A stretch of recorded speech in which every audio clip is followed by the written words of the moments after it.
I think we all have this idea that life is unfinished and that we need to fill it with experiences and things and relationships and activities and objects and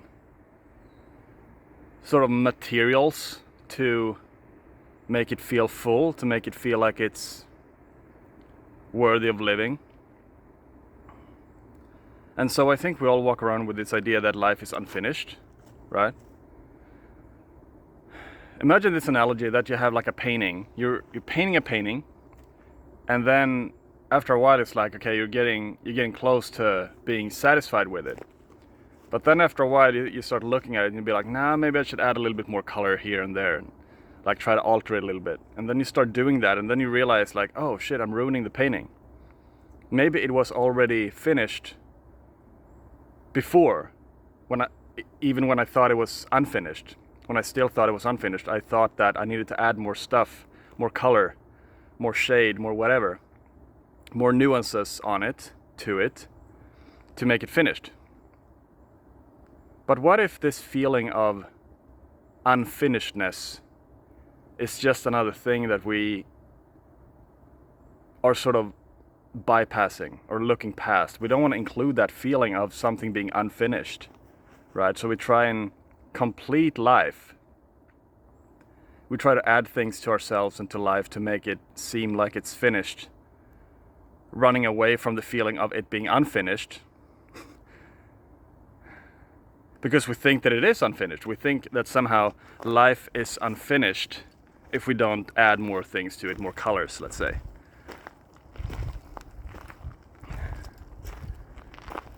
And I had a thought the other day, and I shared it with my close friends, that maybe that feeling of life being unfinished,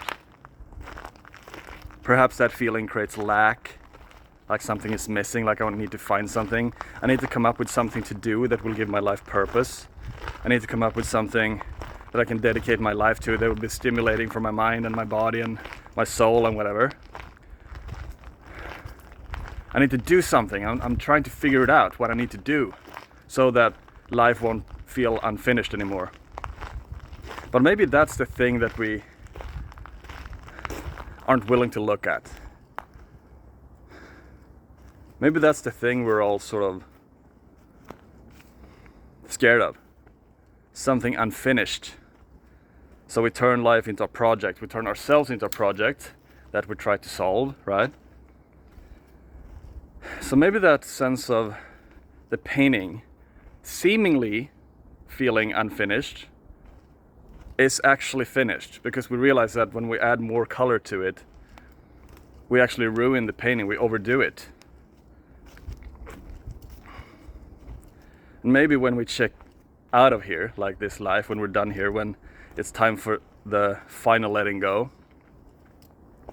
maybe we'd be like, we'd look back at everything and be like, it was perfect. Everything was perfect exactly as it was. Exactly what I did, exactly as I am, as I was. That was perfect. Every setback, every failure, every sense of it feeling unfinished or not closed, maybe that was just like what it was supposed to be. Maybe that was like what I was supposed to just learn to include here. Maybe that's it. Maybe the sense of the painting feeling unfinished is actually finished when we start looking at it a little bit deeper. When we start including everything, we see the full picture and be like, oh, this is actually good. We step back from the painting as an artist, right? They step back from a painting and they tilt their head a little bit and be like, this is actually done,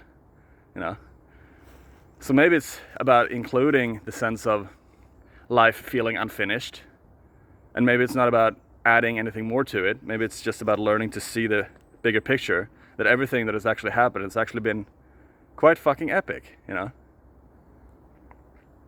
Like something from our past that we used to despise.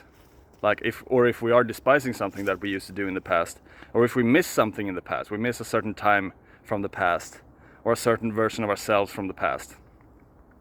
Instead of like blaming or thinking that we need to go back there, or longing for it. I mean, it's obviously fine to do that, but we just include all of that. We say that this was perfect, exactly as it was. Everything was perfect. And if that period in my life was perfect, exactly as it was, that means that this in front of me is perfect, exactly as it is. And if that is the case, that must mean that whatever is about to happen in the future must also be perfect. Because if the past and the present are perfect, that must mean that the future is also perfect. Maybe that would mean that I could actually start dedicating myself to what's here in the present moment even more, because if everything is perfect, there's nothing to reminisce about or ruminate about or to worry about or to be concerned about in the future. Because we realize that everything that was, everything that is, and everything that will be is perfect. The painting is finished, even though it feels unfinished. Maybe that's the thing, to learn to see that everything is, that life is finished. I mean, if you understand what I'm saying, life is complete as it is. Even with the feeling of unfinishedness is a part of that completion. Because if we don't include the wholeness, or if we don't include the unfinishedness, how are we supposed to feel wholeness in life? How are we supposed to feel one with life, right? That's impossible, because if we have something that we try to get rid of, that means that we're separating ourselves from it, which means that we make ourselves a fragment from that, which means that we won't feel whole.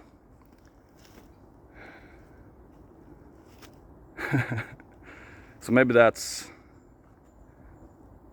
at least for me, that feels great. So I'm gonna start living by that perhaps the unfinishedness of life, the sense of something being unfinished, is what something that is complete feels like, and including that. And now I'm getting really tired in my arm because I'm holding the camera with with my right arm.